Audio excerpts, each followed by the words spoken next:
Hi everyone. We're going to be looking at triplets today. And I will admit, I don't remember the last time I practiced this section.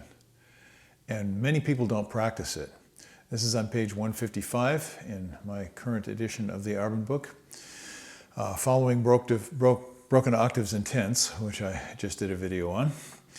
And I'm going to play a little bit of this for you and hope that we can find something to improve our playing in it.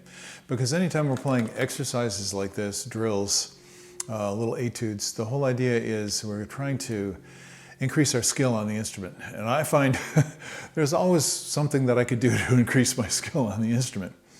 So I'm going to go ahead and play his top recommended tempo, and I'm going to challenge myself here. That's a half note beat. This is in 4/4. So that's the triplet rhythm here. Let me see what I can do with this.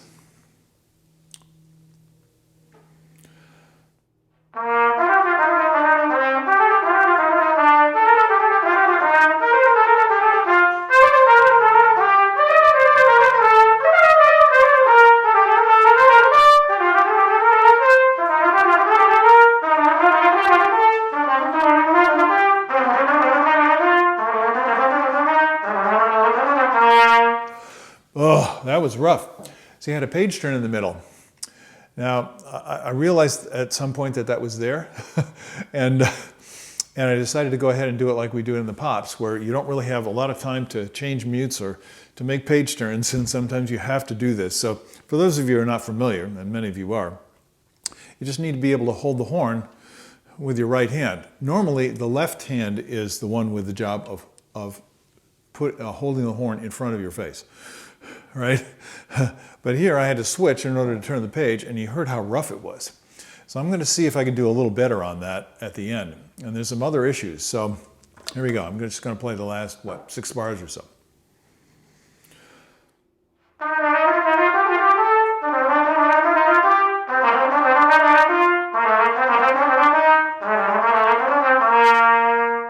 I think maybe I'm a little bit under tempo now. And that's just fine, because I'm feeling a little bit bumpy. My wife's from Iowa. Hi, you folks from Iowa. In Iowa, there are a lot of gravel roads. So it's great for riding your bike, if you like to ride on gravel. And what happens is, as those roads get worn by the weather, sometimes there are bumps. There are like bumps that go across the road because of the water flow. So when you're riding on the road, it's like da da da da da da da da. When it feels like that, you need to regrade the road. And that's what we need to do here. Now, there are a lot of things that can cause bumps. Now, when we're concentrating on fingerings or on register, or on dynamic control, on articulation, on whatever, we can be focusing on one thing, and then the other aspects of our playing start to tighten up. So we need to take things one at a time. And here we just want to look at fingerings. So at the end I recognize, wow, that's really awkward. So I'm going to play the last 5 bars and do it slowly this time. And I invite you to do it with me.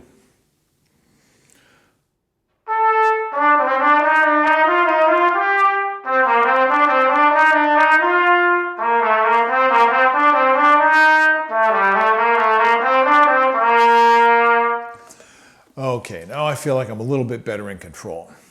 But of course, immediately I want to go faster.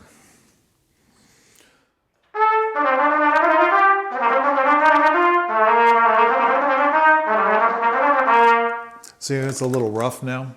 So I pushed it a little bit too fast. That's okay. Go ahead and do that. Have fun. Be wild and crazy. There's nothing wrong with that, as long as you don't stay there and stay sloppy, because that way you're training yourself to play sloppy. So there's a tremendous amount that can be learned from playing this little section on the triplets. I actually considered leaving this out because I thought, well, these are not the most interesting ones in the world. I mean, what's this all about anyway? It's about speed, agility, and smoothness combined. And of course, you recognize if you start to get really good at these, which I am not, if you start to get really good at these, you'll want to extend your technique by tonguing them.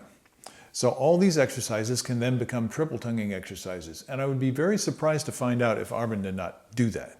I'm going to just flip through here and see if I can find something that would be, okay. Let's see, look at number 17. And you know, as he moves on, they start simpler and they get more complicated. They start shorter and they get longer. They start within a narrower range and they gradually increase range. So he's, Arban, strangely enough, is using exactly the same technique that I've been telling you to do on all these little videos, which is go from what's manageable, get very comfortable with it and enjoy the qualities of what you're doing physically and musically, and then extend yourself a little bit. Most people don't have the patience to do that, but when you do, you will reap a great crop. So now I'm thinking of Iowa again, because there are a lot of crops in Iowa, and you have to wait the whole growing season in order to harvest. So that's what we're doing here, is we're planting, and we're plowing and planting and cultivating and fertilizing. And that's the work. And then you get the crop at the end. Let me go ahead and play a little bit of 17, and I'm going to see if I can find the melody, if there is anyone. This one looks a little bit like a drill.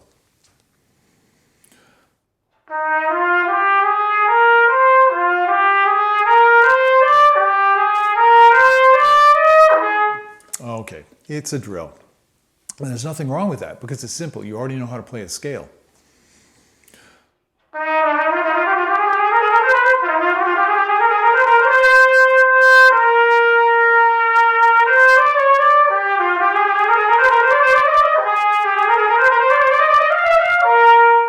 Okay, so that's pretty easy. So I could go a lot faster on that, but how many lines? It's 8 lines of music without stopping. So for me, that would be the challenge. Can I play it clean from beginning to end? Now, I'm not going to attempt that because I don't think I can. I'd have to practice it. First, I have to get it in my ear. Then I'd have to work it into the fingers. And then I have to work on the mental, kind of guts that it takes to persevere, keep looking forward, don't be distracted, play on purpose, mentally intentional with what you're doing musically. When I get those things working, then I'm going to have a good result. So I'm going to flip over to the next page to see if I can find something more interesting. Oh, here we go.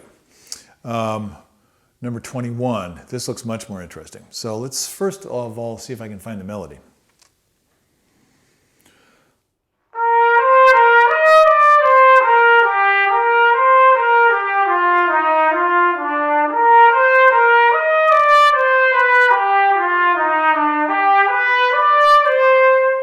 Wow, that's a nice little melody. That makes me want to keep playing more.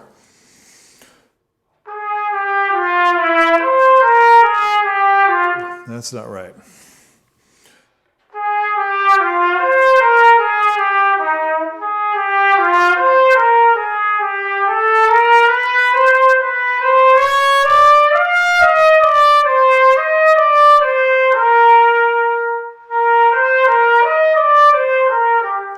And then you hear it's ABA. The melody comes back again. This makes it so much more fun to play, so much more satisfying. Instead of going over and over again, we're thinking a line, and that is the key. One group of triplets is leading directly into the next with that melody. So I'm going to play a little bit of it with the triplets, and then we'll talk about some other aspects of it. I want you to try all these things.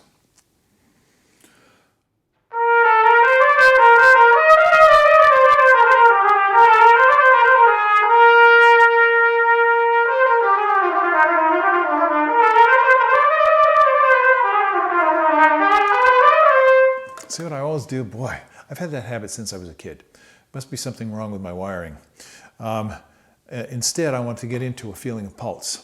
Instead of just rushing, cascading ahead. It's kind of like riding a toboggan down a hill. You don't really have a whole lot of control. So I'm going to be looking at arrival points and slow it down a little bit.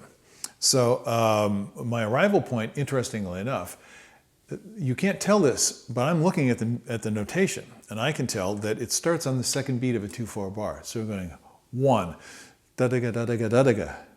So there's your strong beat. So the first two triplets are actually a pickup gesture to a downbeat. That's really important.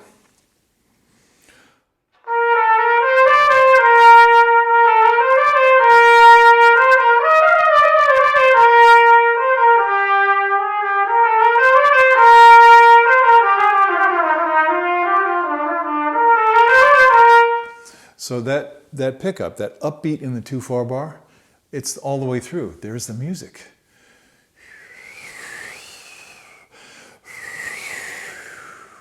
Isn't that cool? Now that makes it a whole lot easier to play. So let's see what the tempo he has recommended here is. It's probably pretty fast. Oh, that's faster than I was playing it. So I tried to play at that speed. I don't know if I can play it that fast.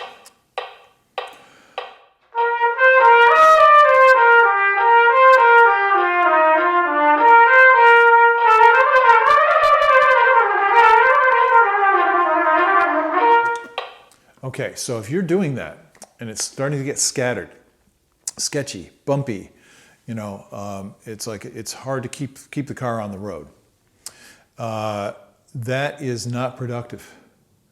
You're feeling it when that happens in a performance. You just stay the course. You know, try and keep your skis on the snow, so to speak, and not crash. But you don't have to when you're practicing. So obviously, you'd slow it way down. Now. Let's say you have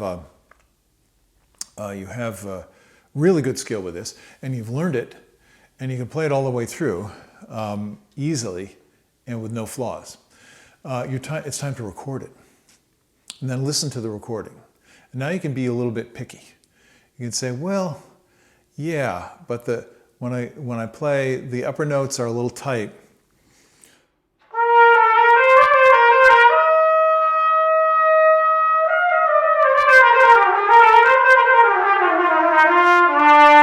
The lower notes are a little bit flabby and the upper notes are a little bit tight. See, that's picky. But what you're trying to do is maintain your balance all the way through. Once you've got your balance, then you can start tonguing. So I'm going to do a little triple tongue practice on this and then let you go. I know this has been a long session, so.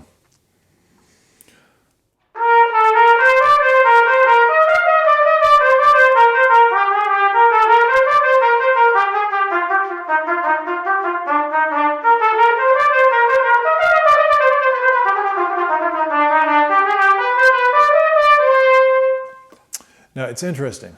When I sped up in the middle there, it felt pretty good, but I noticed that immediately I got a little bit tighter. So for me, the main value of all these fast triplet exercises is to stay loose, to stay balanced, to stay in the center of the notes, to stay flowing forward, to refine the qualities of all the aspects, whether it's tonguing, like I just did, fingering especially, especially your basic flow and support and openness in the body. All those aspects are things that you want to work on. And this is a great place to work on it. Why should you practice these? If you're a jazz improvisationalist, you should definitely practice these, because this is the kind of stuff that you need to do. And then you can start doing it in different harmonies and different patterns of notation. Different note groupings and different rhythmic constructs, different harmonic progressions. So there's a tremendous amount of wealth of material in here if you just extrapolate from it and create your own exercises to do it. Why should an orchestral player do this? Because we almost never have to do it. This kind of agility is more for a soloist. It's designed for a cornet player. So, improvisational artists, generally speaking, are soloists. So it's great for people who play in ensembles, because we often get tongue-tied or finger-tied when we run into a passage. And the only reason is we don't spend a lot of time practicing it. So I'm guilty. I haven't been doing what I need to in order to have my relationship with this instrument be a healthy one. So just a little touch on this kind of work on a regular basis makes all the difference. That's my recommendation to you. So Now go do it when you have time, and I'll see you later on. Have a great day. Bye-bye.